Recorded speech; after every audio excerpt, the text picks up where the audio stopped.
na kusa ba shi ne ba, to kawo kanka ba ni ne ba. Ga manomi ga gona, ga makwarwa ga kunya, ga ruwa dai ga rana, masu shanya ba dama. Ni na bar jirgin yawo, ba za ni da nisa ba, komai dadin kiwo ba zan yi na kura ba. Aiye jirgin yawo, wasu san zai sauko ba. Jirgin yawo, wasu san zai sauko ba. Aiye jirgin yawo, wasu san zai sauko ba. Jirgin yawo.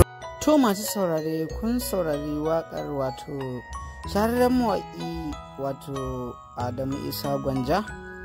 Saboda haka idan wannan shine farkon shigowar ku tashar muku daure ku danna mana subscribing sannan ku danna alamun ƙararrawa yanda da zarar mun ɗora manhajar mu za ta iso gare ku kai tsaye.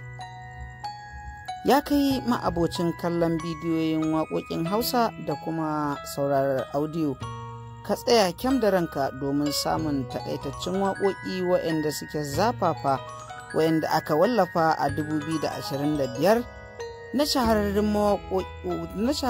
mawaƙan Hausa waɗanda suke trending a wannan lokaci, wato Kawu Ɗan Sarki, Auta MG Boy, Nura M Inuwa da kuma Musu Bireka, ga kuma Umar M Sharif da dai sauran mawaƙa waɗanda suke tashe a wannan lokaci.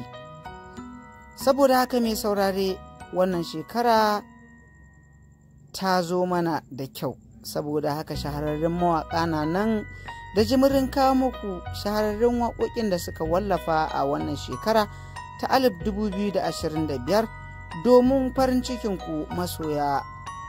Saboda haka Auta MG Boy shi ma na nan da tashi tsaraba. Ga ta Ado Gwanja muna ɗora muku domin ƙara muku nishaɗi a wannan lokaci.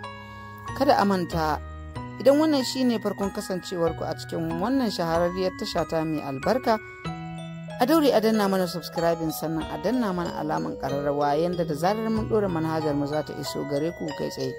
Mai saurare, a ingai mana like idan wannan bidiyon namu ya burge ku, yi mana like sannan ku inga aje mana comment domin sanin ra'ayoyinku a kan wannan tasha ta mai albarka.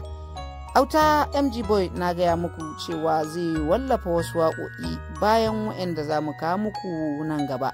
Saboda haka Adamu Isa Gwanja ya wallafa wannan waƙa domin cika albam ɗinsa na 2025. Saboda haka akwai sauran wasu waƙoƙin da suke a kan hanya. Kada ku yi ƙasa a gwiwa domin samun waƙoƙin Adamu Isa Gwanja. Mun gode.